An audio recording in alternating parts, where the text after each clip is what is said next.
Bonjour et bienvenue à Voyage dans l'espace, où que vous soyez dans l'univers, nous espérons que vous allez bien. Aujourd'hui, nous allons aborder des enjeux du droit de l'espace qui, pour certains, pourraient s'appliquer à nous. Et oui, par exemple, que se passerait-il si un objet venu de l'espace, un satellite ou un débris spatial notamment, nous tombait dessus causant des dommages, sinon même des blessures? Qui serait tenu responsable? Serions-nous dédommagés? Et si oui, par qui?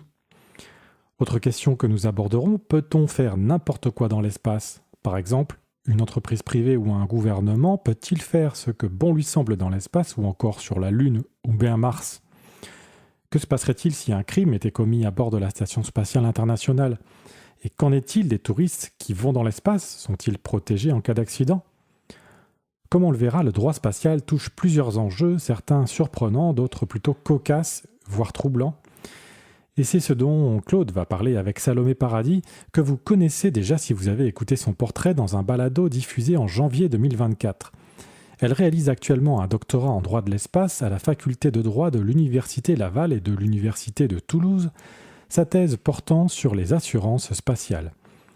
En ce moment, elle travaille à l'Institut du droit de l'espace, des territoires, de la culture et de la communication à Toulouse. L'hiver dernier, elle a enseigné le droit spatial à l'Institut supérieur de l'aéronautique et de l'espace, se trouvant aussi à Toulouse, et elle a notamment abordé les enjeux de l'heure en matière de droit spatial, sujet que nous découvrirons dans cet épisode. Alors que Salomé était de passage au Québec, Claude a eu le plaisir de s'entretenir avec elle. Merci Florent. Bonjour à tous et bonjour à toutes. Toujours un plaisir d'être au micro de Voyage dans l'espace. Aujourd'hui, j'ai le plaisir d'accueillir une invitée que j'aime beaucoup parce qu'elle couvre un sujet un peu particulier, le droit spatial. Bonjour Salomé, bienvenue à Voyage dans l'espace. Bonjour Claude, très heureuse de vous retrouver pour un autre balado. C'est toujours un plaisir de travailler avec votre équipe. Parfait. Dites-moi, Salomé, vous êtes à Toulouse depuis bientôt 6 mois. Vous étudiez à Toulouse. Comment ça se passe? Toulouse, c'est la capitale du spatial en Europe?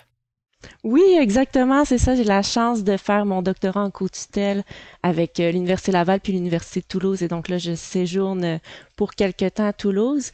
Et ben c'est ça, comme vous l'avez mentionné, là, c'est la capitale des affaires spatiales européennes. Donc, il y a énormément d'activités dans le spatial qui s'y passent. C'est fantastique, là. Non seulement c'est une magnifique ville, je vous le suggère tout simplement pour le tourisme, mais c'est aussi le paradis là, pour le spatial. Il y a plusieurs événements, plusieurs centres de recherche dans le domaine, plusieurs individus aussi qui évoluent dans l'industrie spatiale. Donc, c'est très enrichissant là, pour l'avancement des recherches dans le secteur spatial. Eh bien, je vous envie. Dites-moi, Salomé, on peut se demander, nous, le commun des mortels, à quoi ça sert le droit spatial? Ça semble un peu loin de nous, mais on pourrait prendre un exemple très pratique. Si jamais un débris spatial nous tombait sur la tête, si jamais, par exemple, un morceau de satellite causait des dommages autour de nous, peut-être même des dommages à la personne, est-ce qu'on est protégé par certaines lois? Qui est responsable? Et le cas échéant, est-ce qu'on peut être dédommagé? Si oui, par qui? C'est une très bonne question qui revient souvent parce que ça pique beaucoup la curiosité et l'imaginaire populaire là aussi, là, l'idée qu'un satellite pourrait nous tomber sur la tête. Je vais tenter de simplifier le tout, mais c'est certain que je pourrais apporter beaucoup de nuances là, à ce que je vais dire. Donc, je vais tenter de le simplifier au maximum pour le contexte du balado. Pour la première partie de votre question, là, à quoi ça sert le droit spatial? Ben, ça sert à réguler les activités spatiales, là, que ce soit des activités de lancement, d'opérationnalisation en orbite, ou avec tout ce qu'on entend là, de projets de minage lunaire, que ce soit aussi des activités publiques ou privées. Et le droit international de l'espace, ça, c'est un domaine du droit international. Donc, généralement, le droit international, ça établit des normes qui visent à réguler les relations entre les États. Et donc, le droit international de l'espace, ça correspond à l'ensemble des règles qui gouvernent les relations entre les États dans le domaine spatial. Et il y a 5 grands traités qui forment le socle de ce corpus juridique. Le plus important traité, c'est le traité sur l'espace de 1967.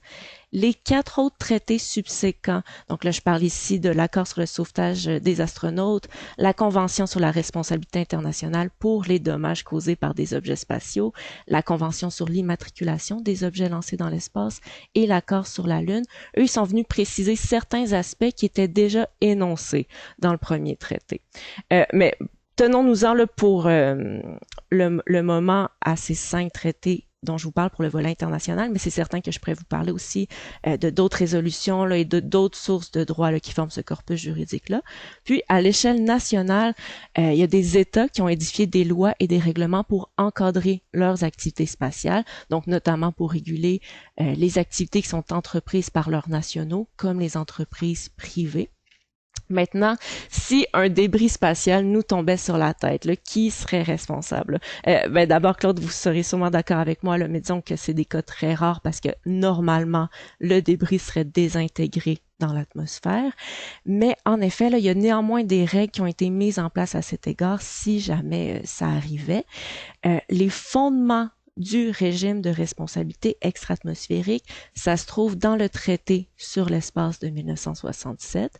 Et dans ce premier traité-là, il y a l'article 6 qui énonce que les États partis au traité ont la responsabilité internationale des activités nationales dans l'espace extra-atmosphérique, qu'elles soient entreprises par des organismes gouvernementaux ou par des entités non gouvernementales.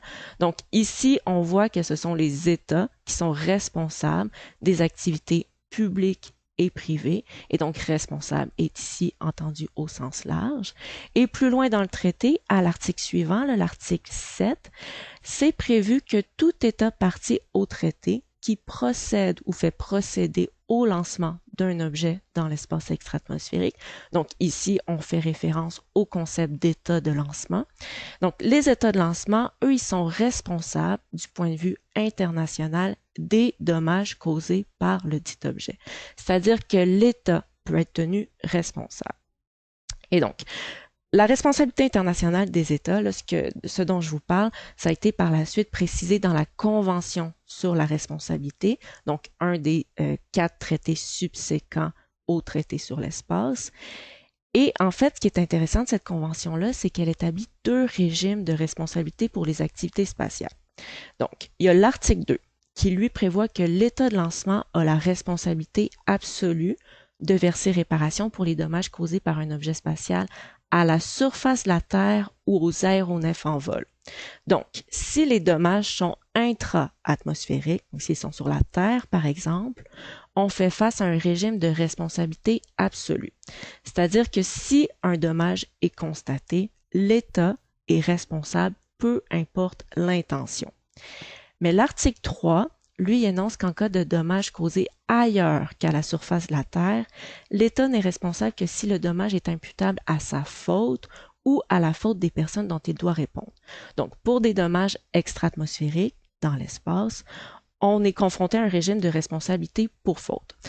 Ça veut dire que pour engager la responsabilité de l'État, il faut prouver qu'il y a eu un dommage, une faute et un lien de causalité entre la faute et le dommage. Et pour aller un peu plus loin, là, dans le contexte de la privatisation de l'espace, la plupart des États de lancement ils mettent en place dans leurs codes juridiques nationaux des mécanismes de transfert de cette responsabilité-là. C'est-à-dire qu'ils vont généralement stipuler dans leurs lois que ce sont les entreprises qui vont être responsables des dommages qu'elles pourraient causer. Et donc, pour en revenir à votre question, là, ça serait quoi nos recours, en fait, si on aurait un débris de satellite qui nous tomberait sur la tête? Règle générale, ça serait les États qui seraient responsables, selon le principe de responsabilité internationale. Ça sera à eux d'indemniser, là, s'il arrivait un autre État sur un territoire étranger, par exemple. Mais si l'État a mis en place des mécanismes de responsabilisation des acteurs privés, alors là, l'État pourrait demander une indemnisation auprès de l'entité privée qui serait concernée. Donc, vous, en tant qu'individu, là, vous auriez sans doute des intermédiaires. Vous passeriez par votre assureur, puis ensuite, ça serait à l'assureur et même au réassureur là, qui ferait les démarches pour pouvoir être indemnisés. Mais voilà, toutes les différents intermédiaires qui pourraient se mettre en place derrière cette démarche-là. Oui, oui, intéressant. On a d'ailleurs un cas, c'est très, très rare que ça arrive. Je pense d'ailleurs, à ma connaissance, c'est le premier cas qui est arrivé récemment, le 8 mars dernier, en Floride. Il y a un résident de la Floride qui a reçu un morceau de la station spatiale, un débris de la Station spatiale internationale, qui a percuté sa maison, qui a endommagé sa toiture. Il aurait même pu blesser. Il y avait un enfant dans la maison. Maintenant, il n'y a pas eu de blessé. Est-ce qu'on sait ce qui est arrivé de ce cas-là, là, où c'est, à ma connaissance, le premier cas du genre où il y a des dommages causés par un débris de satellite? Et dans le cas présent, c'est un déchet qui vient de la Station spatiale internationale. Qu'est-ce qui se passe dans ce cas-là? Oui, ça c'est un cas très intéressant que je vais suivre attentivement là, au cours des prochains jours. Ça n'a toujours pas été tranché, dernière nouvelle. Puis comme ça n'a pas été tranché non plus, on ne sait pas tout de cette histoire. Donc là, ce que je vais dire, c'est davantage de la spéculation de ce qui pourrait arriver. Donc, par exemple, on pourrait spéculer en disant que le propriétaire de la maison là, va probablement obtenir un dédommagement de la part de son assurance habitation, tout dépendamment de ce qui était prévu dans son contrat. Puis ce serait sans doute l'assureur là, qui ferait les démarches par la suite auprès de son réassureur ou des États concernés pour être indemnisé. Et vous l'avez dit, donc il s'agissait d'un débris de la Station spatiale internationale. Donc à ce moment-là, il va falloir déterminer de quel module il s'agissait, parce que chaque État, on va sans doute y revenir un peu plus tard là, concernant la Station spatiale internationale, mais chaque État est responsable de son module de la Station spatiale internationale. Donc, tout dépendamment s'il s'agissait d'un débris du module japonais, du module américain, et bien ça va entraîner la responsabilité de l'État là, à qui appartenait ce débris-là. Okay. Dans le cas présent, ce qui semble avoir été établi, maintenant pas hors de tout doute, là, que ça serait un morceau américain, de propriété américaine, un ancien morceau de panneau solaire ou une pile ou quelque chose comme ça. Donc, ça serait un débris américain. D'ailleurs, je pense que le propriétaire de la maison a communiqué avec la NASA à la dernière nouvelle, il n'y avait pas reçu de réponse. Mais si c'est un débris américain et que l'incident arrive aux États-Unis, est-ce que c'est les lois internationales qui s'appliquent ou c'est les lois locales? Comment ça fonctionne quand c'est le propre État? C'est notre gouvernement qui nous a causé un dommage? Oui, ben à ce moment-là, ça va être les lois américaines. Donc, ça va être la juridiction américaine là, qui va être impliquée tout simplement. Parce que c'est ça, il est question d'un débris américain, donc ça entraîne la responsabilité des États-Unis et en plus, c'est tombé sur le territoire américain. Donc, ça laisse beaucoup moins place à d'ambiguïté là, dans ce cas-ci. OK. C'est, je pense, le premier cas du genre, donc c'est intéressant à suivre. Là. On va voir comment le mécanisme fonctionne en pratique. Hein. C'est un peu ça. Hein? Oui, exactement. Ça va être intéressant. Dis-moi, il existe un autre cas où un débris venant d'un autre pays a causé des dommages dans un autre pays. Et là, je pense au satellite soviétique Cosmos 954 qui s'était abattu dans le Grand Nord canadien en janvier 1978. Le satellite étant porteur d'un petit réacteur nucléaire, ça a donné lieu à une vaste opération de nettoyage des débris pour pas qu'il reste de la radioactivité dans la nature. Nettoyage qui a été réalisé par le gouvernement canadien, par l'armée canadienne, en collaboration avec les États-Unis. Il y a eu, je pense, compensation des Soviétiques ou en partie. Qu'est-ce qui s'est passé dans cette histoire-là? Oui, ben en fait, je vous ai mentionné la Convention sur la responsabilité internationale et cette convention-là établit justement une procédure de réclamation entre les États. Et le cas que vous mentionnez, c'est la seule fois, en fait, que cette procédure-là a été interpellée, a été utilisée, parce que dans les faits, là, elle est peu adaptée à la réalité dans le spatial. Mais c'est un cas qui est intéressant justement pour voir la mise en œuvre de cette procédure de réclamation-là. Et comme vous le dites, là, c'est un cas très rare et exceptionnel parce que en plus, il s'agissait d'un satellite à propulsion nucléaire. Donc, son écrasement a engendré une grande quantité de déchets radioactifs. Sur une surface, je crois que ça s'étalait sur plus de 124 000 km². Donc, les procédures de nettoyage ont été particulièrement onéreuses. Et à l'origine, le Canada avait demandé 6 millions de dollars et donc s'en est suivi là, des négociations. Puis c'est quelques années plus tard, je crois en 1981, que le Canada a finalement obtenu 3 millions, donc la moitié de ce qu'il avait réclamé. Et l'entente de règlement, elle est disponible en ligne là, si les gens veulent la consulter pour voir en fait là, les différentes négociations là, qui ont été convenues entre les États. Mais c'est ça, c'est un cas qui est intéressant, très rare parce que ça implique deux États à la fois et même que les États-Unis se sont mêlés de la partie là, en participant au nettoyage. C'est quand même intéressant parce qu'on parle que c'est des cas rares. Donc, ça, c'est le seul cas où il y a eu des négociations entre États.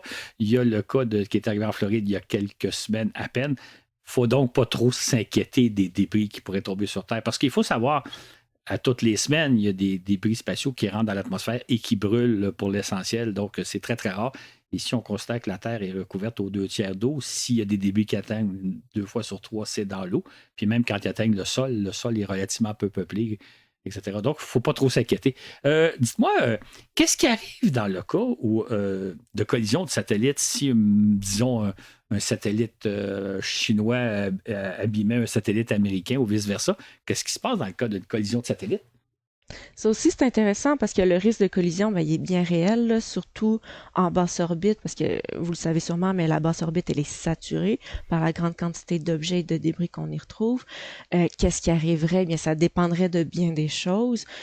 Qui a causé la collision? Est-ce qu'il est question d'une faute d'un opérateur, par exemple? Mais il y a dans le secteur spatial ce qu'on appelle les assurances spatiales qui existent. Et dans l'univers des assurances spatiales, eh bien, il y a différents produits comme des assurances de biens.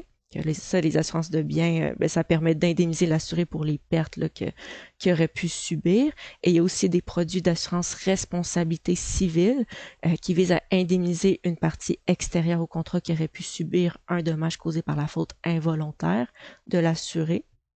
Et petite parenthèse, là, mais c'est certain que le marché des assurances spatiales est un marché qui est très volatile, principalement parce que justement les risques sont considérables et d'une année à l'autre, le montant versé pour les indemnisations, il peut être beaucoup plus élevé que celui perçu grâce aux primes. Là. Ça a été le cas en 2023 où les assureurs ont versé près de 1 milliard en réclamation, alors qu'ils avaient perçu environ 6 millions pour les primes, donc un écart assez considérable. En fait, il faut peut-être préciser une petite chose, hein?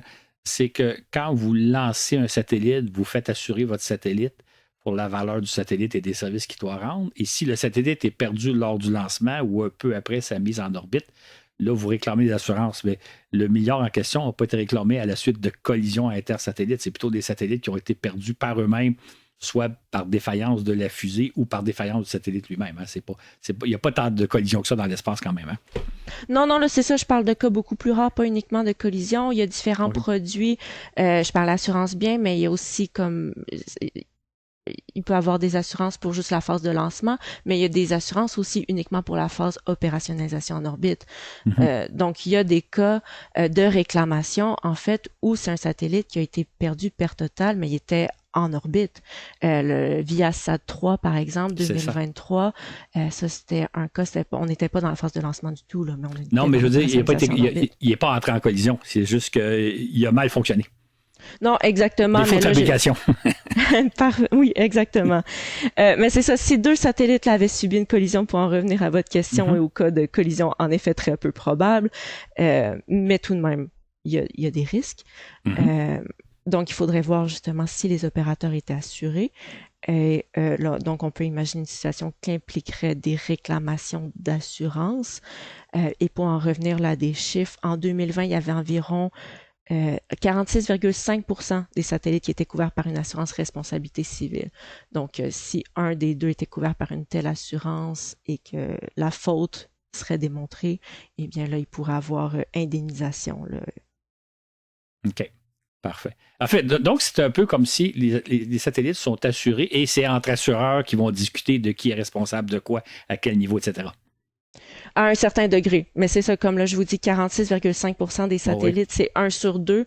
Donc, il reste encore une grande partie des satellites qui ne sont pas assurés. Donc, ce cas de figure-là ne s'appliquerait pas. Là. OK, exactement. Qu'est-ce qui arrive maintenant, on l'a mentionné un peu, à la fameuse Station spatiale internationale? Il faut savoir, peut-être, pour que les gens comprennent bien, que dans la station, il y a différents modules. Il y a une partie russe, il y a une partie américaine, il y a une partie européenne, il y a une partie japonaise. Donc, on parle de la station internationale, mais il y a littéralement des frontières. Il n'y a pas de garde-frontière, par exemple.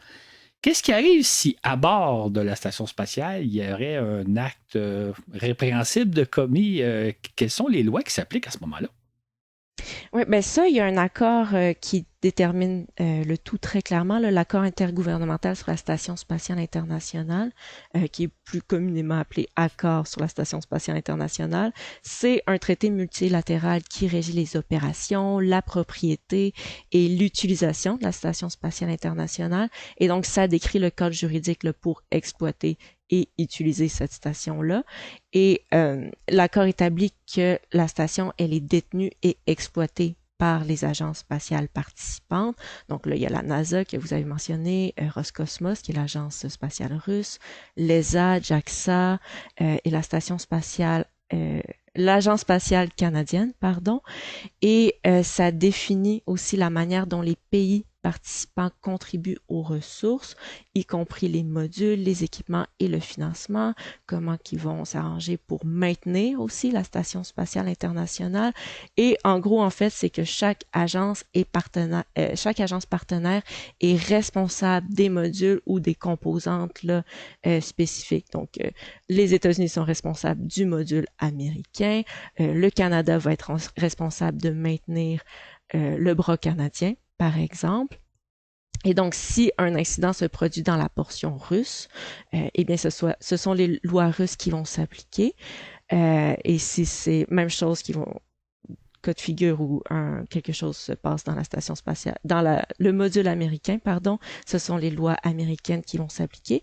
Mais là, c'est aussi à nuancer avec la nationalité de chaque astronaute, puisque les astronautes là, demeurent sous la gouverne un peu de leur état de lancement. Et il y a eu un cas, c'était en 2019, avec l'astronaute américaine Anne McClain. Je ne sais pas si vous vous en souvenez, là, mais elle était en fait accusée d'avoir accédé illégalement au compte bancaire dans le cadre de ses procédures de divorce alors qu'elle était à bord de la Station spatiale internationale. Puis à l'époque, ça avait fait les manchettes comme étant potentiellement le premier crime spatial. Et donc, il fallait justement se questionner là, quelle juridiction s'appliquait pour déterminer son cas.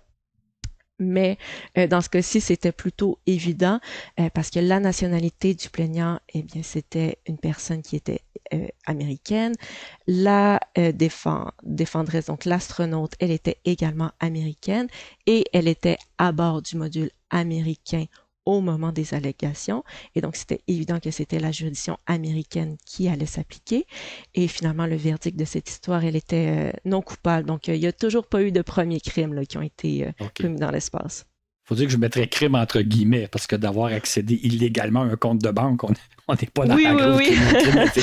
Mais finalement, il n'est jamais arrivé, ça fait 30 ans que la Station spatiale est en opération, c'est jamais arrivé qu'un incident de nature juridique ou judiciaire a été commis à bord de la Station spatiale. Pas à ma connaissance, non, je pense pas. C'est un milieu assez sécuritaire comme ça. Oui, ben faut dire que la sélection des astronautes est assez rigoureuse aussi. C'est ça, exactement. D'une façon générale, quelles sont les bases du droit international? Là? Sur quoi repose le droit international de l'espace? Ben, c'est une grande question qui, parce que ça pourrait m'amener à expliquer là, bien différentes choses au sujet du droit international de l'espace, comme les sources, la différence entre les traités, le droit coutumier de l'espace. Mais pour le dire simplement, le droit spatial ou le droit international de l'espace, là, pour reprendre les mots de votre question, ça repose sur des principes fondamentaux qui guident la conduite des activités spatiales. Donc ici, je pense aux principes sur la notion que l'espace est l'apanage de l'humanité tout entière.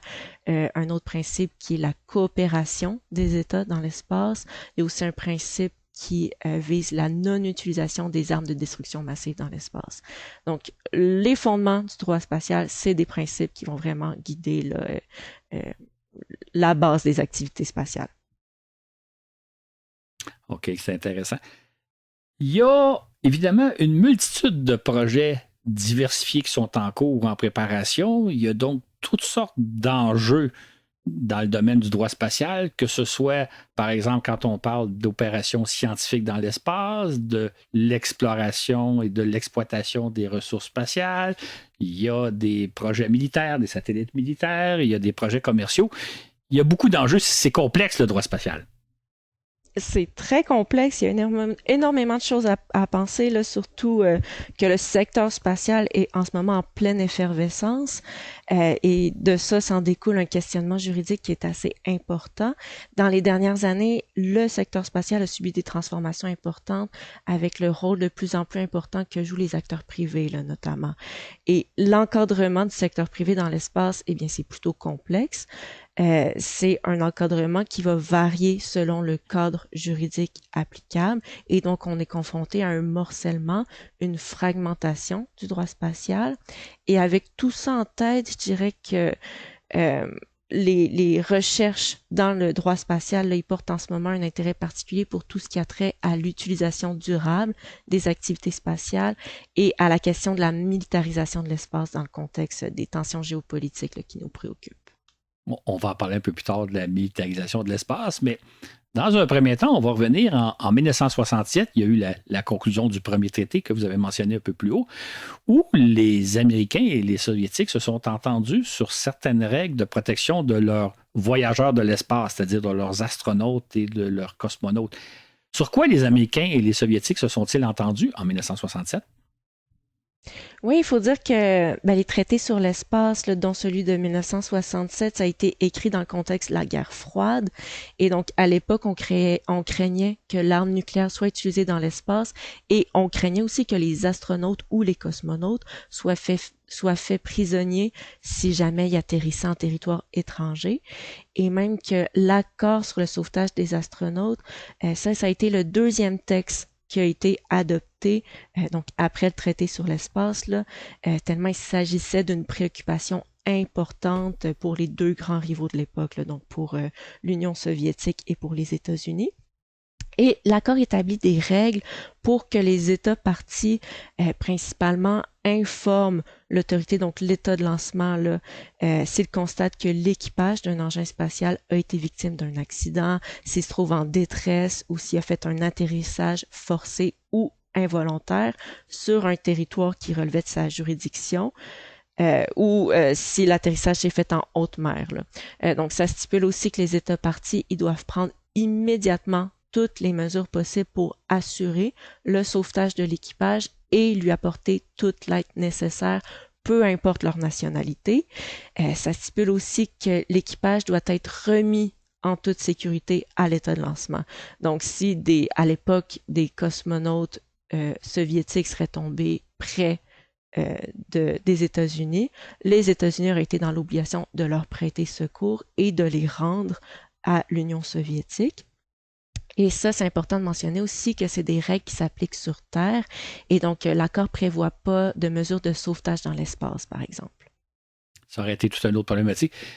Vous avez dit que ces accords-là ont été faits dans le cadre de la guerre froide. Est-ce que, j'imagine qu'ils sont toujours en vigueur aujourd'hui, mais est-ce que le contexte a changé? Est-ce que à l'époque, là, si un équipage américain s'était posé en Union soviétique, ça aurait été un drame diplomatique probablement et vice-versa. Aujourd'hui, c'est plus le cas. D'ailleurs, il y a des astronautes américains qui se posent en Soyouz en Russie et des astronautes russes qui se posent en capsule Crew Dragon aux États-Unis. On n'est plus dans le même contexte. J'imagine que les règles restent en vigueur, mais sont peut-être plus nécessaires aujourd'hui. Hein? Les règles restent en vigueur. C'est certain que le contexte a changé, mais en même temps, c'est bien de préciser que tous les astronautes ils doivent être sauvés, là, peu importe leur nationalité. Et c'est ça, ça force en fait l'État qui serait le plus près à leur prêter main forte. Là. Mais c'est aussi que le contexte technologique a changé. Là, je présume qu'on peut beaucoup plus prédire où est-ce que l'équipage va atterrir qu'on pouvait le faire aussi en 1970, par exemple. Donc, il y a aussi cet aspect-là qui a changé. Exactement. Maintenant, on commence à envoyer des touristes dans l'espace, que ce soit pour des vols suborbitaux et même des vols orbitaux. Là. Il y a des touristes qui visitent la Station spatiale internationale, etc. Est-ce que ces mêmes règles-là s'appliquent aux touristes? Règle générale, non, parce que l'accord s'applique vraiment juste aux astronautes. Et pour être considéré astronaute, il faut obtenir une qualification particulière de son état de lancement. Donc, un touriste n'est pas un astronaute. Par contre, il y a les États-Unis qui ont récemment, là, donc en 2021, ils ont mis en place une politique nationale sur un programme d'astronautes commerciaux.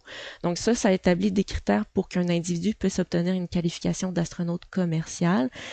Donc là, à ce moment-là, les règles pourraient s'appliquer aux astronautes commerciaux des États-Unis, mais pour le moment, c'est le seul État là, qui a mis en règle de telle place. OK. OK. Mais est-ce que les touristes ont quand même certaines protections? Il y a certaines règles internationales qui s'appliquent au tourisme spatial ou au tourisme en général, peut-être? Oui, il faut dire que dans l'espace, tout le droit international s'applique. Donc, le droit international des droits de la personne s'applique aussi. Donc là, ici, je fais référence là, aux droits fondamentaux, aux droits à la vie, etc. Donc, et il y a même des juristes qui se questionnent à savoir si on ne devrait pas élargir le corpus du droit international des droits de la personne au contexte spatial, par exemple en énonçant des nouveaux droits comme le droit à l'oxygène ou un droit de retour, là, un droit de retour qui pourrait être fondamental dans le contexte des projets d'établissement de colonies dans l'espace. Mais vous avez mentionné le mot recours. Là, ça me fait penser qu'il y a des produits d'assurance vie dans l'espace et des produits d'assurance voyage aussi qui sont offerts dans le secteur spatial. Donc, un touriste spatial pourrait de son gré souscrire à une telle police. Ça a été fait dans le passé. Là. Il y a eu des produits d'assurance vie dans le secteur spatial qui ont été offerts et des polices d'assurance voyage qui ont été offerts. Et il y aurait aussi, parlant de recours, là, il y aurait peut-être aussi la possibilité de poursuivre l'entreprise avec qui il aurait fait le voyage. Par contre, dans le cadre d'un voyage dans l'espace, on pourrait supposer que l'entreprise qui offrirait le voyage ferait signer une clause de renonciation à quelconque recours pour pouvoir se dégager de sa responsabilité là, si advenait un décès, par exemple, pour éviter des poursuites de la part de la famille. Et ici, il y a un parallèle qui est intéressant à faire avec le cas d'OceanGate. Là. Les auditeurs vont sûrement se souvenir de l'histoire du sous-marin de la compagnie OceanGate. C'est un sous-marin qui avait implosé alors qu'il se rendait près de l'épave du Titanic à l'été 2023. En fait, c'était le 18 juin 2023 que le submersible y explorait l'épave du Titanic près de Terre-Neuve, donc au Canada. Près du Canada, en fait, on était en eau internationale et la communication avait été perdue pendant la plongée, puis il y a des débris par la suite là, qui ont été retrouvés, donc ça a suggéré l'implosion et ça a entraîné bien sûr la mort des 5 occupants. La recherche a été menée par la garde côtière et la marine américaine avec le soutien du Canada et il y a plusieurs enquêtes qui ont été menées par la suite. Il y a eu des préoccupations qui ont concerné la sécurité du navire qui a été soulevé, entre autres parce que OceanGate n'avait pas demandé la certification pour Titan, donc pour le submersible. Il n'y avait pas non plus fait quelques inspections. Et donc là, la question s'est demandée, est-ce que la famille avait le droit de poursuivre l'entreprise là, pour pouvoir avoir une indemnité quelconque? Et ce qui en est ressorti de cette histoire-là, c'est que les passagers de Titan avaient signé une décharge couvrant les risques de décès. Donc, et la décharge de responsabilité de la société là, a été scrutée par la suite pour savoir, malgré cette décharge-là, est-ce qu'il y avait toujours des recours qui étaient possibles. Dans la décharge, c'était mentionné à plusieurs reprises le risque de décès, entre autres dangers, et c'était aussi précisé la nature expérimentale du navire. Donc, les passagers, en fait, avaient renoncé là, en grande partie à leur droit d'intenter une action pour toute blessure corporelle, dommage matériel ou perte subie durant le voyage. Ce genre de décharge-là est très courante dans ce genre d'activité de loisirs qui comporte plusieurs risques inhérents parce que ça permet de protéger l'entreprise de toute responsabilité puisque ça permet aux clients en fait d'accepter les risques associés à l'activité. Et en plus, dans cette histoire-là, un autre parallèle à faire avec l'espace, c'est que l'incident, comme je vous l'ai mentionné, ça s'est produit en eau internationale. Donc là aussi, il y a la question de quelle juridiction on doit appliquer pour interpréter cette entente de décharge-là, cette clause de renonciation-là, plus précisément. Et dans cette entente, c'était convenu en fait que c'était les lois du Bahamas qui allaient s'appliquer, puisque c'était là où le submersible était enregistré. Et donc là, il en revient aux lois du Bahamas de déterminer si un tribunal accepterait d'entendre la famille pour pouvoir trancher s'il y a quelconque recours qui est possible. Et je crois que à ce jour, il y a toujours une famille là, qui est en train de faire les démarches pour voir qu'est-ce qui est possible. Il y a différents avocats là, qui ont tenté d'interpréter s'ils pensaient que la famille allait réussir à obtenir gain de cause. Donc, ça reste à suivre. Là. Ça risque de prendre plusieurs années là, afin qu'on voit la conclusion de cette histoire, en fait. En effet, on peut rajouter 2-3 petites notes à ce que vous venez de dire. La première, c'est qu'un des passagers du sous-marin qui a péri il y a 1 an, avait voyagé 1 an plus tôt à bord de New Shepard, donc il était allé à 100 km d'altitude, il voulait donc aller en altitude et en profondeur, malheureusement il a péri. On pourrait rappeler aussi peut-être brièvement le cas de Challenger, la fameuse destruction de la navette spatiale en 1986. Une entreprise, un assureur avait offert gracieusement à Christa McAuliffe une assurance d'$1 million, une assurance vie d'$1 million qui ont été évidemment obligés de rembourser. Et évidemment, là aussi, il était clair qu'un vol en navette spatiale, c'était très risqué. Il y avait des décharges qui avaient été signées à cet effet-là. Mais je sais qu'il y a eu des poursuites des familles contre le constructeur de la navette spatiale ou des fusées à poudre, contre la NASA, etc. J'ai aucune idée comment ça s'est terminé parce que ça a été des dédales qui ont duré des années. Mais c'est pour dire que même quand on signe des décharges comme quoi on s'embarque dans une aventure très risquée, malgré tout, il peut y avoir des poursuites et on ne sait pas trop comment ça finit, ces histoires-là. Oui, c'est ça. Les décharges sont pas absolues là, parce que il faut. La famille pourrait tout de même avoir des recours, entre autres si le risque de décès n'aurait pas été clairement énoncé, si tous les défauts aussi de l'engin n'auraient pas été clairement dénoncés, si les personnes là, qui étaient à bord auraient signé, mais en étant forcées d'être signées. Donc ça, c'est des cas de figure qui sont peu probables dans le cas à l'espèce, mais c'est tout de même des réflexions là, qui pourraient en ressortir. Exactement.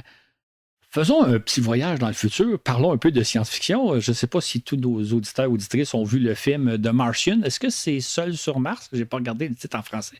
Je pense que c'est Seul sur Mars. Où il y avait oui. Ah, c'est ça, où il y avait Matt Damon qui était abandonné sur Mars. Et dans le film, donc le personnage principal nous dit à un moment donné que lorsqu'il va marcher sur le sol de Mars, là, il n'y a plus de loi qui s'applique. En fait, il est comme en territoire international. Il est un peu comme un pirate en haute mer. Je ne sais pas s'il squatte tout permis, etc. Là, mais il n'y aurait plus de loi qui s'appliquerait là, du moment où vous marchez sur le sol de Mars. Est-ce qu'il y a quelque chose d'un peu vraisemblable dans ce qu'il raconte ou c'est n'importe quoi? Pour le dire très franchement, c'est du n'importe quoi juridique. C'est une scène qui est comique mais enrageante à la fois. En fait, dans cette scène-là, si je me souviens bien, là, le personnage tente d'expliquer que à l'extérieur de sa navette, soudainement, c'est le droit de la mer qui s'applique. Je sais pas où est-ce qu'ils sont allés chercher ça, parce que au moment où le film a été fait, là, ça faisait déjà plusieurs décennies que le droit de l'espace existait. C'est certain, par contre, là, qu'il y a plusieurs parallèles à tirer entre le droit de la mer et celui de l'espace, mais ça demeure deux corpus bien distincts. C'est deux corpus qui sont du domaine du droit international, qui visent à réguler des zones internationales, mais ça veut pas dire que si le droit de la mer établit un principe, que forcément ce principe va s'appliquer également à l'espace.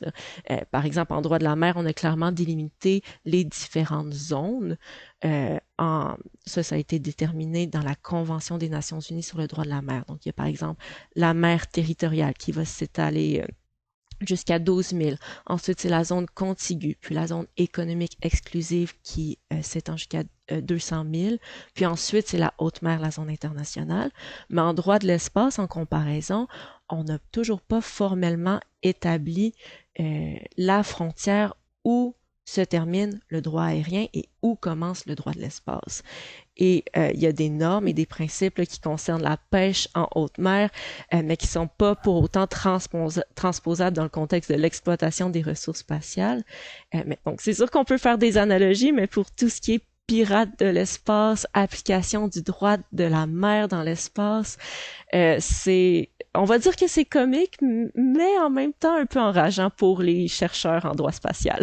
Oui, moi je suis un peu d'accord avec vous. Ce film-là, moi je l'ai vraiment pas aimé parce qu'il y avait tellement d'invraisemblances. Je vais en nommer juste deux. Au début du film, il y a une tempête de sable sur Mars. D'abord, que l'atmosphère de Mars étant 100 fois plus ténue que celle de la Terre, c'est pas le genre de tempête qu'il y aurait, mais peu importe. Et les astronautes s'envolent. Or, la règle dans le domaine spatial, quand il y a une tempête, vous restez au sol, vous attendez qu'il fasse beau pour décoller. Donc déjà là, c'est une invraisemblance. Mais la plus grave, c'est que il prétend se servir d'hydrazine, qui est un carburant pour fusée, pour cultiver ses pommes de terre. Or, l'hydrazine, c'est le produit chimique le plus toxique qui a jamais été, qui existe dans l'univers. On manipule pas de l'hydrazine comme lui le fait dans le film. Moi, quand j'en parle à des collègues chimistes, les cheveux leur dressent sur la tête. L'hydrazine, on manipule pas ça, c'est extrêmement dangereux. Donc, il y a beaucoup d'invraisemblances dans le film. C'est un bon film de science-fiction. La représentation de Mars est assez intéressante, mais il faut vraiment pas voir ça comme un documentaire, entre guillemets. Non, en effet. Exactement. Un autre sujet, on en a parlé un peu tantôt. Les États sont responsables des engins qui sont lancés sur leur juridiction. Comment cette responsabilité est établie? De quelle façon on attribue que tel engin est sous la responsabilité de tel ou tel État? Bonne question. C'est ça. Tous les États sont responsables puis doivent même autoriser et surveiller les activités. Un des outils qui est mis en place pour ça et aussi pour faciliter la coopération et la transparence là, dans le secteur spatial, c'est le registre des Nations Unies. Donc, je vous ai parlé de quelques traités là, dans le droit de l'espace. J'ai mentionné la Convention sur la responsabilité, l'accord sur le sauvetage des astronautes, et il y a aussi la Convention sur l'immatriculation des objets lancés dans l'espace extra-atmosphérique. Donc ça précise les règles qui entourent l'obligation des États à inscrire les objets lancés dans un registre. Ça sert à immatriculer les objets. Et ce processus d'enregistrement-là, ça joue un rôle important dans la gestion du trafic spatial notamment. Donc, tous les États qui lancent des engins spatiaux, ils doivent les inscrire dans un registre national et ils doivent informer le secrétaire des Nations Unies de cette inscription. Donc, d'ailleurs, sur le site des Nations Unies, vous pouvez accéder au répertoire des objets spatiaux qui sont inscrits. On peut retrouver des informations qui sont très intéressantes d'ailleurs. Comment se fait cette inscription-là? Est-ce que les États sont tenus d'inscrire tous leurs satellites, d'inscrire uniquement des choses véridiques ou ils peuvent soustraire certains de leurs satellites, pas dire toute la vérité et juste la vérité? Comment ça se passe à ce niveau-là? C'est pas sur une base volontaire, c'est une obligation et même que les États ils doivent fournir, en fait, lorsque c'est possible. Donc, il y a encore place un peu à une certaine... un certain laisser-aller des États, là, donc en précisant que c'est lorsque c'est possible, ils doivent fournir des informations. Donc ces informations-là, c'est par exemple les paramètres de l'orbite, l'inclinaison, la fonction de l'objet aussi. Et c'est aux États de lancement que revient l'obligation là, de constituer leurs registres nationaux et d'en assurer la tenue. Et sont dans l'obligation de s'assurer qu'ils informent le secrétaire des Nations Unies lorsqu'ils inscrivent un objet dans leur registre.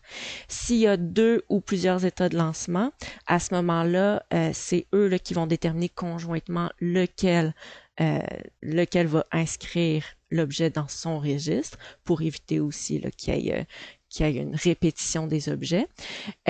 Par contre, là, je vous parle de règles qui s'appliquent aux objets civils. Donc, les États sont pas obligés de transmettre de telles informations au secrétaire général des Nations Unies lorsqu'il est question d'objets militaires. C'est d'ailleurs pour ça là, qu'on connaît le nombre de satellites civils, mais qu'on connaît pas avec précision ou avec certitude, du moins, le nombre de satellites militaires là, qu'il y a dans l'espace en ce moment. C'est ça. En fait, au niveau du registre des Nations Unies, il faut dire que moi qui suis le sujet de très proche, on connaît pratiquement tous les satellites militaires, mais effectivement, ils ne sont pas tous déclarés tels quels. Exactement, oui. C'est ça. On parle justement des fois de la militarisation de l'espace. Qu'est-ce qu'on entend par militarisation? Oui, donc militarisation de l'espace, c'est important de distinguer arsenalisation de l'espace et militarisation de l'espace. Arsenalisation de l'espace, ça désigne vraiment le déploiement, le test ou l'utilisation d'armes dans l'espace extra-atmosphérique, donc y compris les armes anti-satellites. L'arsenalisation, ça peut impliquer le développement de systèmes défensifs, donc destinés à protéger les actifs spatiaux contre des actions ou des attaques hostiles. Mais militarisation de l'espace, c'est un concept qui est un peu plus large, un peu plus englobant, donc ça désigne l'utilisation de l'espace extra-atmosphérique à des fins militaires. Et donc, ça comprend le déploiement d'actifs militaires, les systèmes de reconnaissance, de communication, de navigation et de surveillance. Ça peut impliquer le développement, le déploiement et l'exploitation des technologies et des capacités spatiales pour soutenir les opérations militaires, renforcer la sécurité nationale et surveiller les menaces potentielles. Donc, arsenalisation, c'est vraiment le placement d'armes dans l'espace, mais militarisation, là, c'est plus large. Donc, ça va être aussi inclure l'utilisation d'un satellite pour faire de la reconnaissance d'un territoire sur Terre, là, par exemple. Les fameux satellites espions dont on parle assez souvent. Est-ce que l'arsenalisation de l'espace, est-ce que c'est interdit? On n'a pas le droit de placer des armes dans l'espace? Non, mais ça, on va y revenir un peu plus tard, sans doute. Mais on a le droit de placer certaines armes. Donc, pour le dire brièvement, là, les armes de destruction massive sont interdites, mais les armes conventionnelles ne sont pas interdites. Ah, OK, d'accord. Un autre problème qui se présente de plus en plus dans le domaine spatial, c'est la congestion de l'orbite terrestre, particulièrement de l'orbite basse où il y a de plus en plus de satellites et de débris. On parle même de devoir gérer le trafic de l'espace. Comment s'applique le droit international dans ce domaine-là? Puis on parle aussi de problèmes de l'environnement spatial, de la pollution de l'environnement spatial. Est-ce qu'il y a des règles qui s'appliquent maintenant sur la pollution de l'espace? Oui, ben la pollution de l'espace, là, c'est sûr que c'est quelque chose qu'on cherche de plus en plus à réguler parce que le problème devient de plus en plus important, de plus en plus considérable. Il y a des politiques qui sont mises en place lentement mais sûrement. Récemment, il y a des politiques de sensibilisation à ces enjeux-là qui ont été mises en place, là, notamment dans le cadre européen. Il y a aussi des mesures de gestion du trafic spatial qui sont mises en place lentement pour tenter d'éviter des collisions. Par exemple, il y a des normes en matière d'atténuation des débris spatiaux qui sont mises en place. Par exemple, il y a le comité Interagence de coordination des débris spatiaux. Ça, c'est un comité qui a été fondé en 1993 par la NASA, l'ESA et les agences spatiales russes et japonaises pour précisément la gestion des débris spatiaux. Et le comité a élaboré des lignes directrices donc pour la gestion des débris spatiaux. Là, entre autres, il suggère la minimisation des risques par le design technologique, donc minimiser les risques d'engendrer des débris spatiaux en concevant les satellites de manière différente. Il suggère aussi la désorbitation des satellites en fin de vie, par exemple. Et ces lignes directrices-là, eh bien, elles ont été approuvées par les Nations Unies par le biais d'une résolution. Donc, c'est un enjeu qui est croissant, mais en parallèle à ça, on tente de plus en plus de mettre en place des mesures pour réduire la pollution de l'espace extra-atmosphérique. Exactement. Il y a de la pollution dans l'espace comme il y en a sur Terre. Oui. Comme on a mentionné il y a quelques minutes et on en a souvent parlé dans nos balados, il y a beaucoup de satellites militaires dans l'espace depuis le tout début de l'ère spatiale. Comme je l'ai souvent relaté, bon nombre de satellites servent à faire de l'observation de ce qui se passe sur Terre et ou de l'espionnage électronique ou autre. Qu'est-ce que le droit spatial nous dit par rapport à ces activités militaires? Oui, les tensions géopolitiques là, à l'heure actuelle, ils sont considérables. Il y a des normes, en effet, qui interdisent certains comportements dans l'espace, comme des comportements offensifs, par opposition à défensifs, là. Le traité sur l'espace il restreint les activités militaires, donc il les interdit pas, mais il restreint. Donc il interdit, par exemple, comme j'ai mentionné plus tôt, le placement d'armes de destruction massive, et ça n'importe où dans l'espace. Il exige aussi que les corps célestes soient utilisés exclusivement à des fins pacifiques. Il prohibe aussi l'établissement de bases militaires sur les corps célestes, donc on ne pourrait pas établir une base militaire sur la Lune. Et pour en revenir là à ce que j'ai dit, le traité sur l'espace et les 5 traités en fait sur l'espace ont été négociés et ratifiés pendant la guerre froide. Donc les traités ont servi à la fois de mesure de contrôle des armements et de moyens pour s'assurer qu'il y a un libre accès à l'espace, aussi pour qu'il y ait une liberté d'explorer et d'utiliser l'espace extra-atmosphérique et les corps célestes. Il faut noter que le traité sur l'espace interdit pas explicitement le déploiement d'armes conventionnelles. Donc, il y a eu des débats sur la question à savoir là, si l'article 4, plus précisément, interdisait toutes les activités militaires dans l'espace. Donc, il y a quelques États qui, à l'époque, là, ont fait pression pour que le traité exclue complètement toutes les activités militaires dans l'espace, mais c'est les États-Unis et l'Union soviétique qui, eux, ont poussé en fait là, pour qu'on permette certaines activités militaires tout en interdisant d'autres. Et aussi dans le droit international de l'espace, il y a le concept d'utilisation pacifique de l'espace là, qui revient régulièrement. C'est un principe. Et les États-Unis, eux, ont interprété ce principe-là, donc utilisation pacifique de l'espace, comme quoi ça faisait référence plutôt à des activités non agressives plutôt que non militaires. Et donc, puisque ça a été interprété par les États-Unis comme ça et par leurs alliés par la suite, là, de nos jours, c'est comme ça qu'on entend ce terme-là d'utilisation pacifique.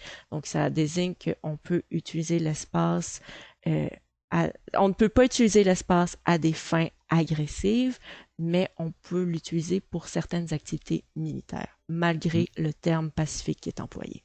C'est ça. D'ailleurs, il faut quand même dire que toute activité militaire n'est pas nécessairement mauvaise. Par exemple, le fait de surveiller ce qui se passe de part et d'autre, ça peut éviter soit des attaques surprises, soit de penser que l'adversaire pourrait nous attaquer parce qu'il se prépare alors que ce n'est pas le cas. Donc, de bien d'être informé de ce qui se passe de part et d'autre à l'époque du rideau de fer, aujourd'hui, de différents États, c'est pas une mauvaise chose.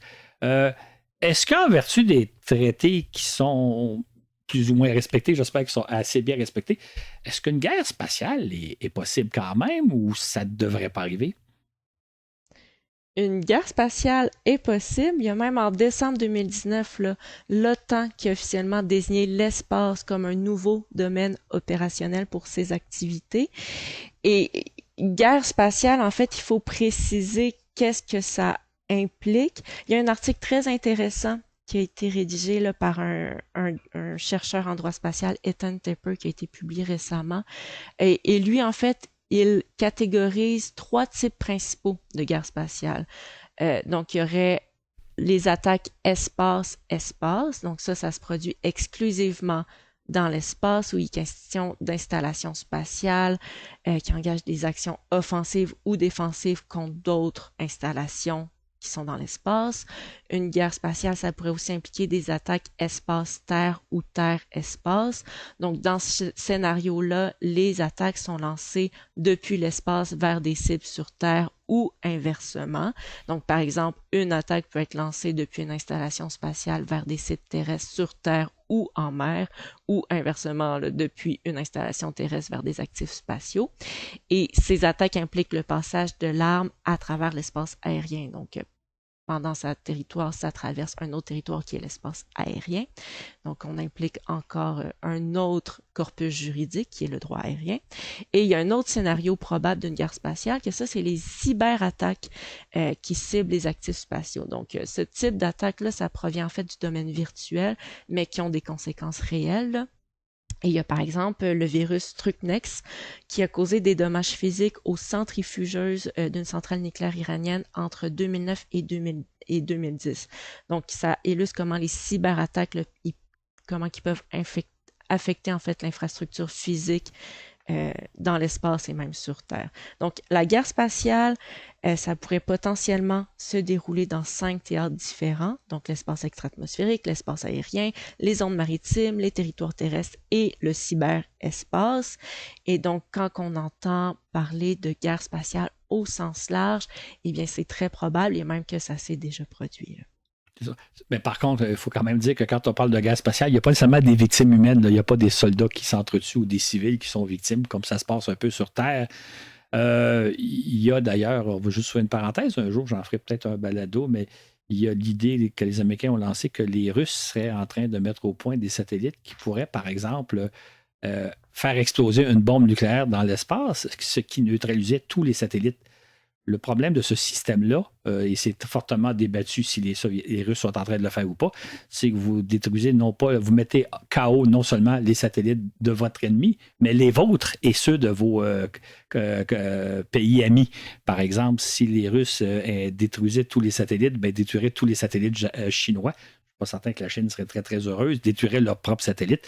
Donc, les fameuses guerres de l'espace, ça n'implique pas nécessairement des mortalités sur Terre, bien qu'il y ait des enjeux géostratégiques très, très importants.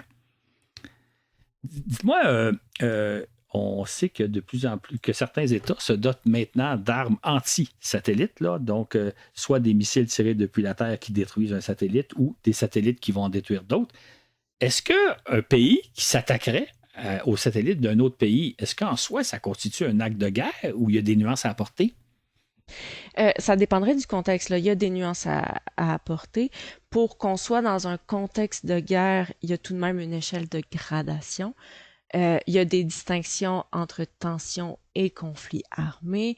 Est-ce que l'acte dont vous parlez, là, est-ce qu'il s'agit d'un geste offensif ou défensif? Donc ça a des répercussions différentes sur l'interprétation là, de l'acte en soi. Donc il y a beaucoup d'éléments à prendre en considération de pouvoir dire qu'on fait face à un conflit armé ou non. Ce que je peux rajouter par contre, c'est que dans l'espace, l'ensemble du droit international s'applique et donc le droit international humanitaire là, ou le droit de la guerre s'applique aussi.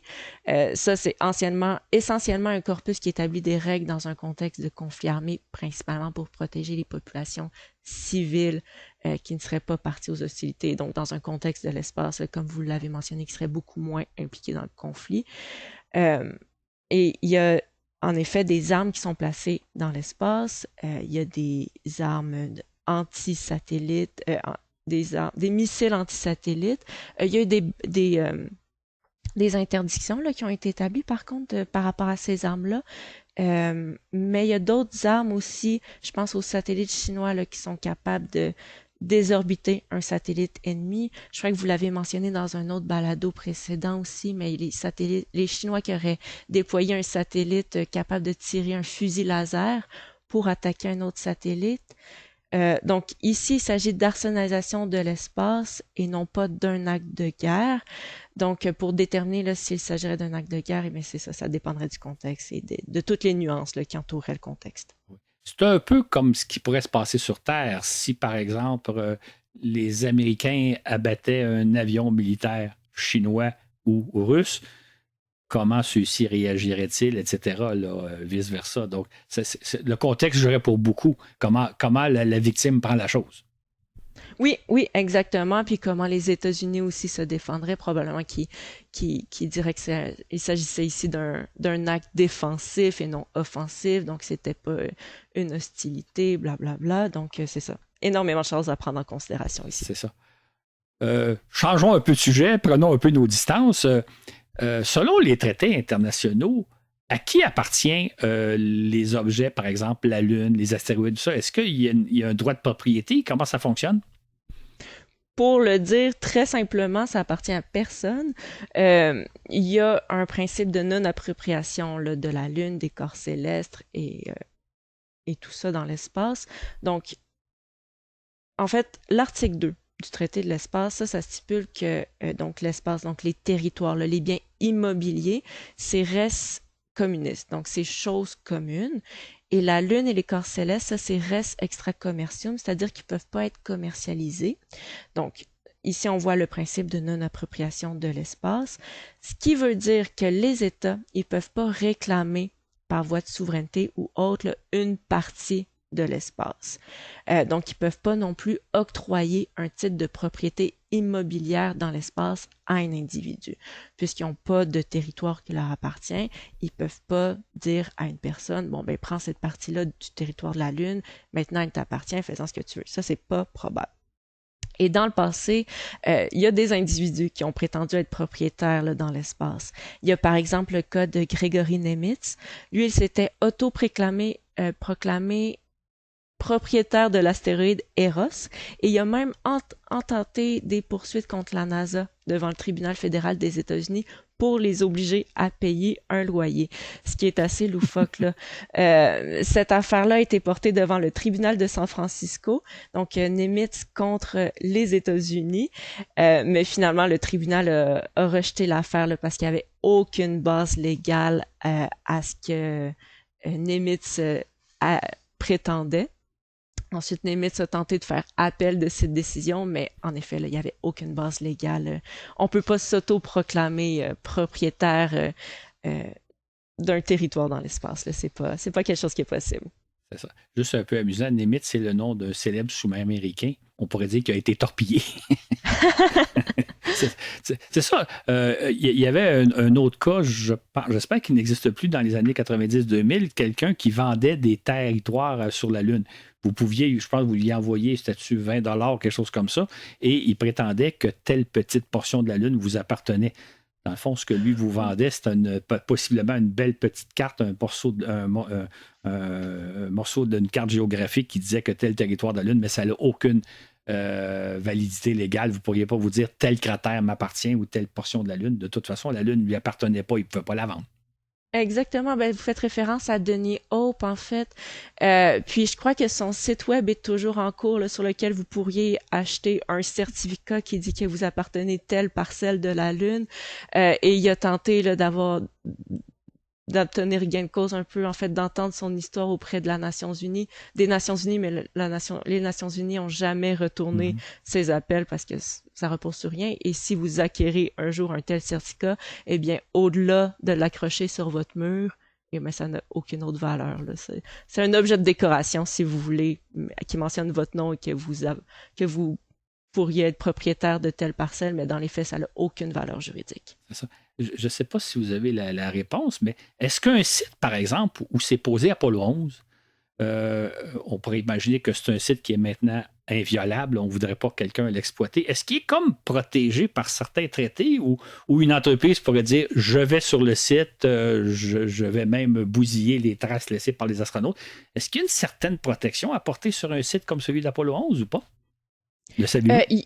Il y a des démarches qui sont en cours pour tenter de protéger ce genre de site-là, entre autres dans les accords Artemis. Là, il y a un article qui stipule qu'un tel territoire devrait faire partie du patrimoine de l'État là, qui serait atterri, donc en l'occurrence les États-Unis. Mais c'est un article qui est particulièrement critiqué parce que là, on en revient au principe de non-appropriation. Donc, il y en a plusieurs qui prétendent que c'est une façon indirecte de s'approprier un territoire.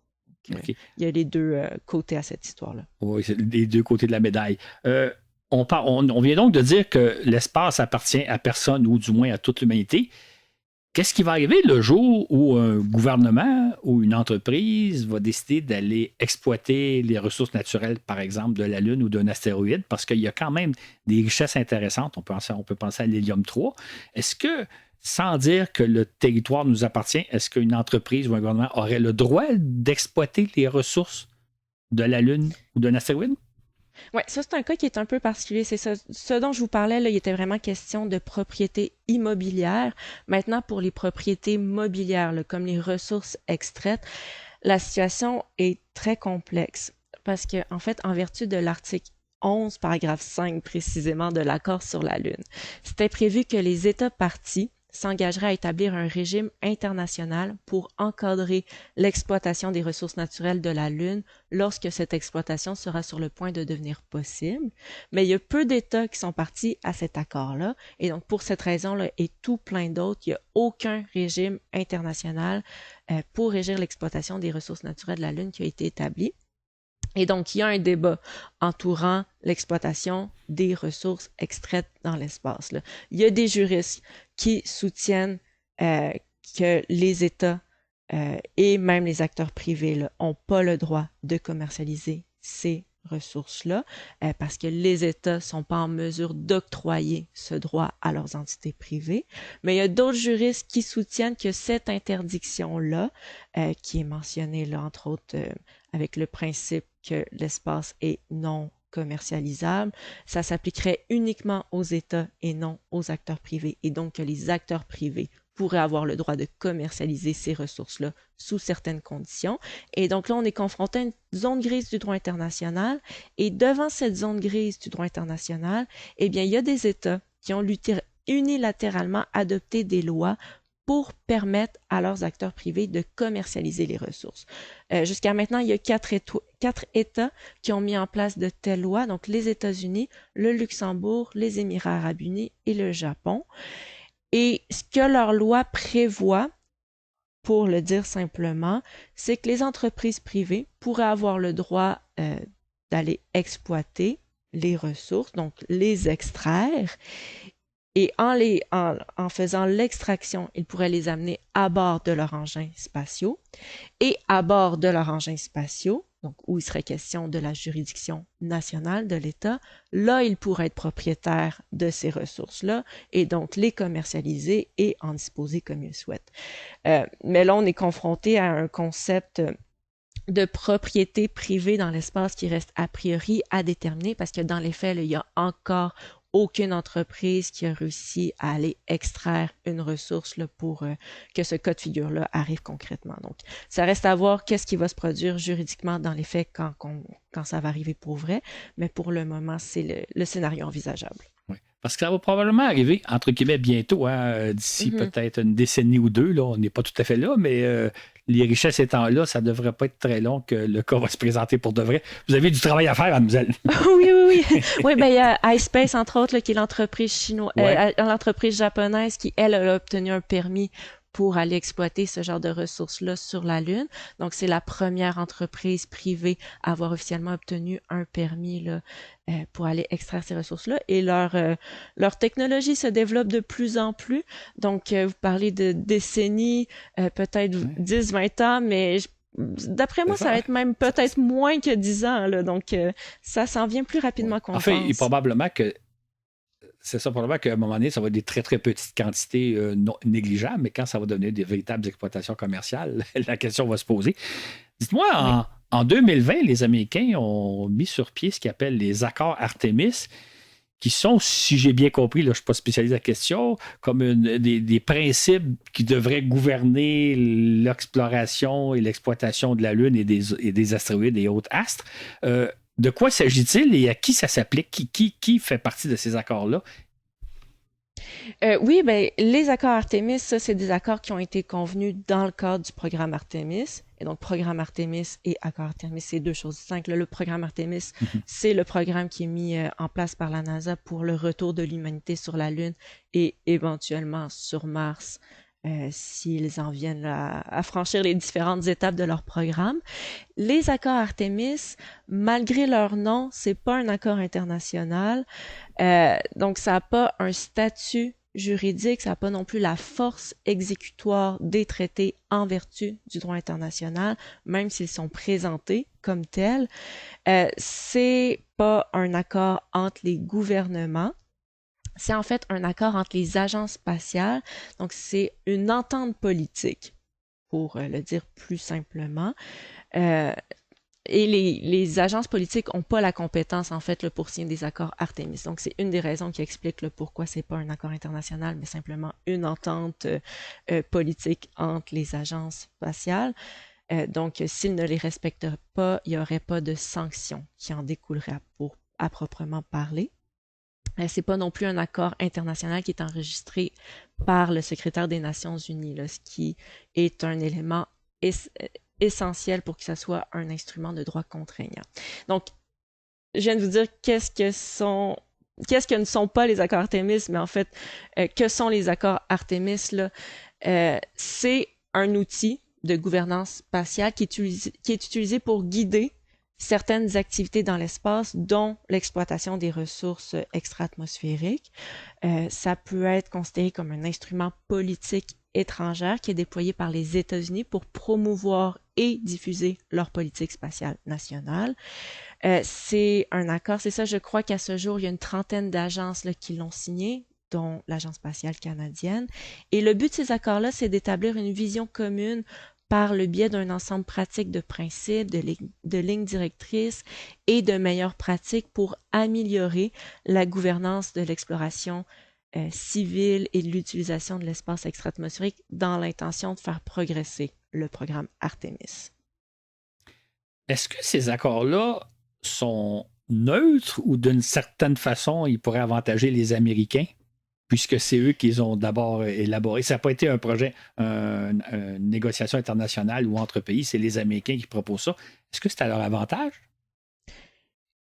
Au risque de me mettre les pieds un peu dans la bouche, parce que ben c'est une question qui est intéressante. Là. En ce moment, en fait, il y a l'Union européenne qui essaye même si l'Union européenne, en fait, même si l'Agence spatiale européenne est partie à ces accords, l'Union européenne tente de développer sa propre politique spatiale pour faire contrepoids, en fait, aux accords Artemis, parce qu'il y a énormément d'éléments dans les accords Artemis là, qui sont critiqués, concernant l'exploitation des ressources spatiales, concernant aussi la protection des lieux d'alunissage, par exemple, par les États-Unis, et le manque aussi de protection de l'environnement spatial qui est critiqué de ces accords-là.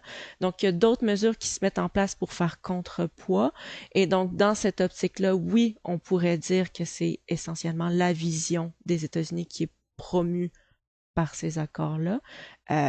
Mais ça reste que c'est les États-Unis qui restent le joueur principal dans le secteur spatial et donc ça peut expliquer le pourquoi ils ont un poids autant important dans la gouvernance spatiale.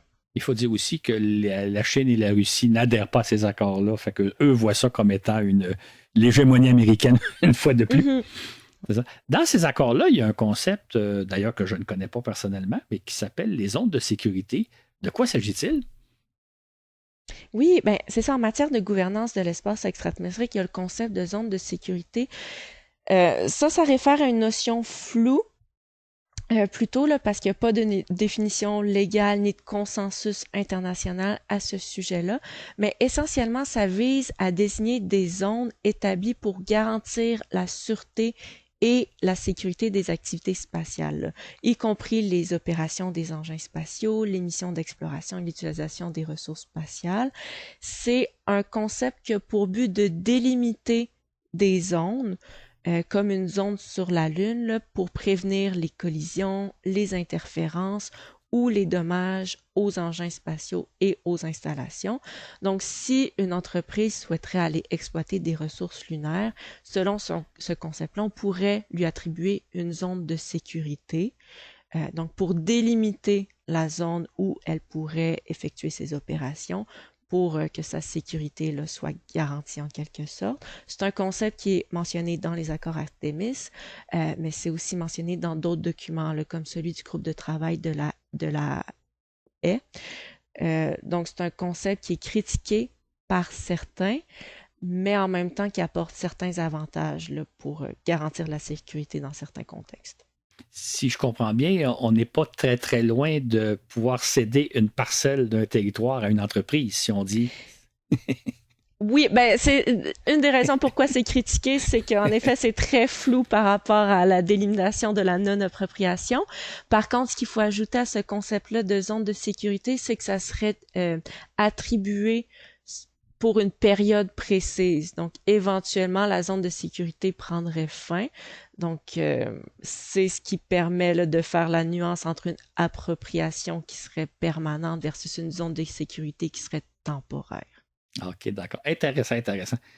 On en arrive un peu justement aux entreprises privées. Est-ce qu'elles sont soumises aux différents traités internationaux, aux lois de l'espace, ou elles peuvent faire un peu n'importe quoi, ou est-ce qu'elles sont soumises aux règles de leur propre pays, donc les entreprises américaines aux règles américaines, les entreprises canadiennes aux règles canadiennes? Comment ça fonctionne?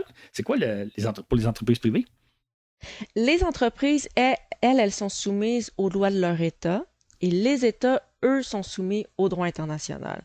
Donc, les entreprises sont indirectement soumises au droit international, si je peux le dire comme ça, là. Elles peuvent pas faire n'importe quoi, elles doivent être autorisées, puis pour qu'elles soient autorisées, là, elles doivent se conformer à des critères et elles ont des obligations à respecter. Donc, elles demeurent assujetties aux lois de leur état de lancement. Donc, l'espace n'est pas le nouveau Far West, là, comme on l'a déjà mentionné. Par contre, c'est certain que la mise en œuvre dans l'espace de toutes les normes dont on a parlé aujourd'hui est assez complexe, là, notamment parce qu'il n'y a pas de gendarmes dans l'espace. Donc, advenant une situation où une colonie privée enfreignait des règles sur la Lune, par exemple, l'imposition d'une sanction là, pourrait s'avérer assez complexe. Comme on vient de le voir, il y a vraiment beaucoup d'enjeux à discuter, hein. Je pense qu'on aurait pu même continuer encore très, très longtemps. Il y a vous ne manquerez pas de travail dans les prochaines décennies. La question que je me pose un peu, c'est quoi les principaux enjeux, peut-être qu'on devrait, nous, du grand public, surveiller, là, les questions les plus importantes qui sont débattues au niveau du droit spatial, au niveau du droit international? C'est quoi les enjeux qui sont vraiment importants pour nous?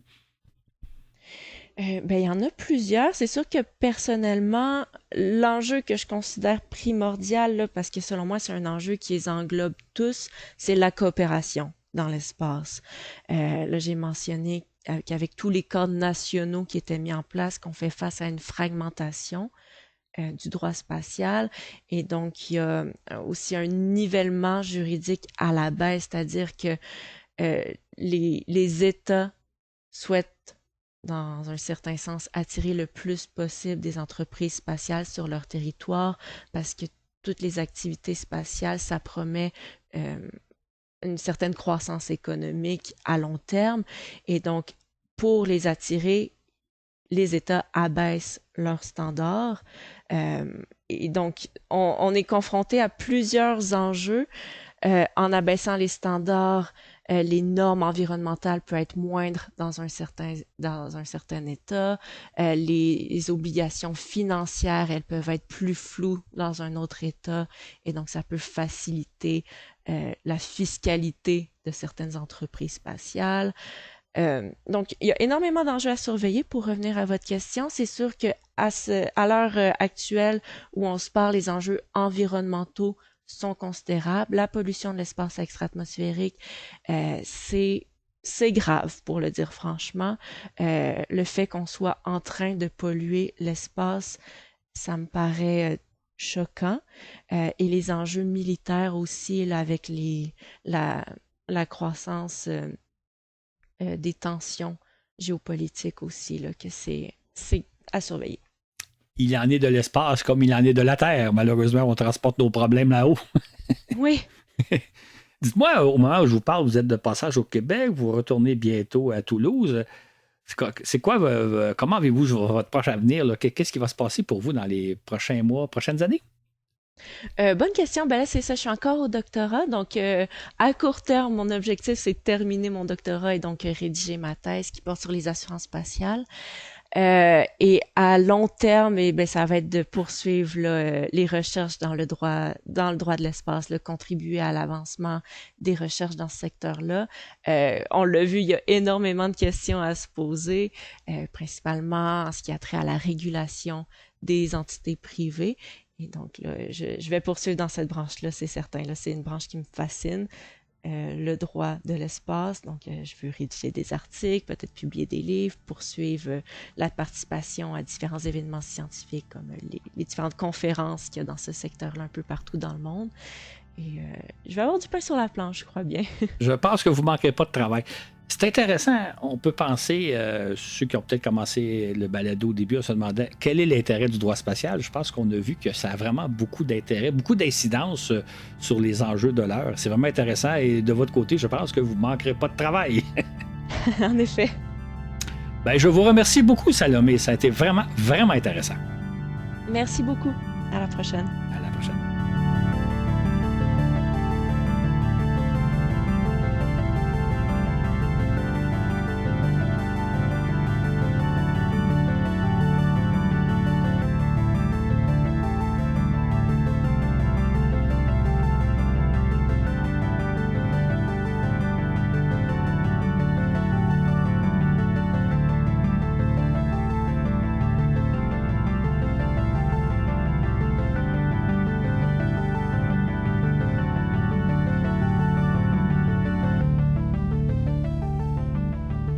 Nous remercions de tout cœur Salomé Paradis pour sa participation à cet épisode.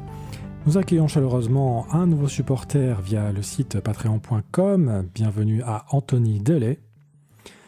Nous en profitons également pour remercier tous ceux qui nous soutiennent au quotidien et sans qui ce balado ne pourrait simplement pas continuer d'exister.